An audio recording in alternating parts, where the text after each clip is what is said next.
کیونکہ جسم روح کے خلاف خواہش کرتا ہے، نفس روح کے خلاف خواہش کرتا ہے، روح جسم کے خلاف، اور یہ ایک دوسرے کے مخالف ہیں تاکہ تم جو چاہتے ہو وہ نہ کرو۔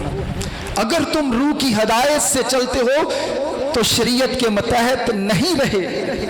اور پھر وہ آگے چلتا جاتا ہے کیسے ہم اپنے نفس پر کنٹرول کریں، کیسے اپنی خواہشات پر کنٹرول کریں، اور وہ ذکر کرتا ہے اور جو مسیح یسوع کے ہیں انہوں نے جسم کو، نفس کو اس کی رغبتوں اور خواہشوں سمیت صلیب پر کھینچ دیا ہے۔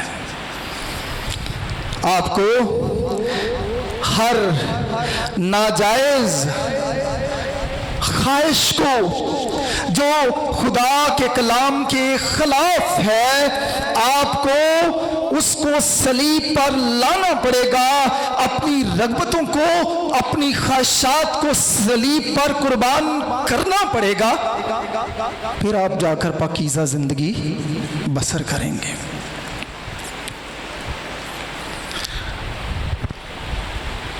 ایک اور مثال دیکھیں، پالوس اپنے نفس کو کیسے، اپنے بدن کو مارتا کوٹتا ہے۔ دوسرا پطرس 2 باب 7ویں آیت میں لوط کے طریقے کا ذکر ہے، وہ اپنے نفس کا کیسے علاج کرتا تھا، پاکیزہ چال چلن کے لیے وہ کیا طریقہ اختیار کرتا تھا، اور راست باز لوط کو جو بے دینوں کے ناپاک چال چلن سے دیکھ تھا رہائی بخشی، اور راست باز لوط کو جو بے دینوں کے ناپاک چال چلن سے دیکھ تھا رہائی بخشی۔ اس کا طریقہ دیکھیے پاکیزہ چال چلن کے لیے، چنانچہ وہ راست باز ان میں رہ کر اور ان کے بے شرع کاموں کو دیکھ دیکھ کر اور سن سن کر گویا ہر روز اپنے دل کو شکنجہ میں کستا تھا۔ دیہات کے سارے لوگ جو ہیں شکنجے سے باخوبی آگاہ ہیں، جو کارپینٹر لگاتا ہے۔ میرے عزیزو، اگر آپ پاکیزہ چال چلن اختیار کرنا چاہتے ہیں تو آپ کو مقدس پالوس کے طریقے کو اپنانا پڑے گا، جو اپنے بدن کو مارتا کھوٹتا ہے۔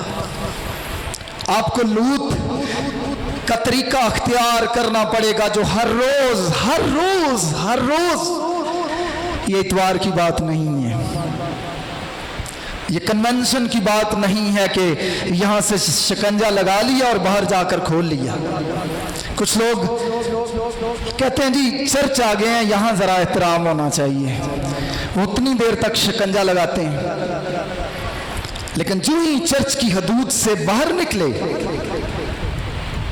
اور وہ سب کچھ بھول جاتے ہیں، وہ اپنے نفس پر ضابط نہیں رہتے۔ لوط زمانے کے بے شرع کاموں کو دیکھ دیکھ کر، سن سن کر گویا ہر روز اپنے دل کو شکنجہ میں کستا تھا۔ یوسف کا طریقہ، جب گناہ کرنے کا موقع دستیاب ہوا تو وہاں سے بھاگ گیا۔ مرد خدا موسیٰ کا طریقہ، عبرانیوں 11واں باب 24ویں اور 25ویں آیت میں لکھا، ایمان ہی سے اس نے بڑے ہو کر فرعون کی بیٹی کا بیٹا کہلانے سے انکار کیا، اور آگے کیا لکھا، اس نے گناہ کا چند روزہ لطف اٹھانے کی نسبت خدا کی امت کے ساتھ بدسلوکی برداشت کرنا زیادہ پسند کیا۔ گناہ کا چند روزہ لطف اٹھانے کی نسبت اس سے انکار کیا۔ ایوب تزکیہ نفس کیسے کرتا تھا؟ ایوب 31 باب کی پہلی آیت میں لکھا، میں نے اپنی آنکھوں سے عہد کیا ہے، پھر میں کسی کنواری کی طرف کیوں کر نظر کروں؟ میرے اور آپ کے منجی خداوند یسوع مسیح نے پاکیزہ چال چلن کیسے اختیار کیا؟ پہلا پطرس 2 باب 21ویں آیت سے لے کر 23ویں آیت تک لکھا ہے، اور تم اسی کے لیے بلائے گئے ہو کیونکہ مسیح بھی تمہارے واسطے دکھ اٹھا کر تمہیں ایک نمونہ دے گیا تاکہ تم اس کے نقش قدم پر چلو۔ ہم پاکیزہ چال چلن اختیار کر سکتے ہیں اگر ہم یسوع مسیح کے نقش قدم پر چلیں، اور وہ کیا ہے؟ 22ویں آیت میں، نہ اس نے گناہ کیا، نہ اس کے منہ سے کوئی مکر کی بات نکلی۔ 23ویں آیت میں لکھا ہے، نہ وہ گالیاں کھا کر گالی دیتا تھا، نہ وہ گالیاں کھا کر، ہمارے دیہاتوں میں ایک دو گالیاں تو عام بات ہے نا، چھوٹی موٹی گالیاں دینا، یا جن کو ہم چھوٹی موٹی سمجھتے ہیں، ایک روٹین ہے۔ 1998 میں میں نے خدا یسوع مسیح کو قبول کیا، اس وقت تک یہ ایک بری علت میری زندگی میں بھی پائی جاتی تھی، لیکن میں نے خداوند سے خاص طور پر اس بات کے لیے درخواست کی کہ خداوند مجھے توفیق بخش کہ میں اپنی زبان سے گالی نہ کسی کو دوں۔ لیکن یہاں پر خدا یسوع مسیح کی بابت لکھا ہے، وہ نہ وہ گالیاں کھا کر گالی دیتا، نہ دکھ پا کر کسی کو دھمکاتا تھا۔ اگر کوئی ہمیں مارے تو ہم اپنی طاقت اس کے بدلے میں دکھا کر اس کو بتانا چاہتے ہیں کہ ہم کتنے زوراور ہیں۔ پاکیزہ چال چلن اس بات کا تقاضا کرتا ہے، جس طرح یسوع مسیح نے نہ گناہ کیا، نہ اس کے منہ میں مکر کی بات تھی، نہ گالیاں کھا کر گالی دیتا، نہ دکھ پا کر کسی کو دھمکاتا تھا، بلکہ کیا کرتا تھا؟ اپنے آپ کو سچے انصاف کرنے والے کے سپرد کرتا تھا۔ اس لیے میرے عزیزو، ہم ایماندار اس دنیا میں پاکیزہ چال چلن کے لیے بلائے گئے ہیں۔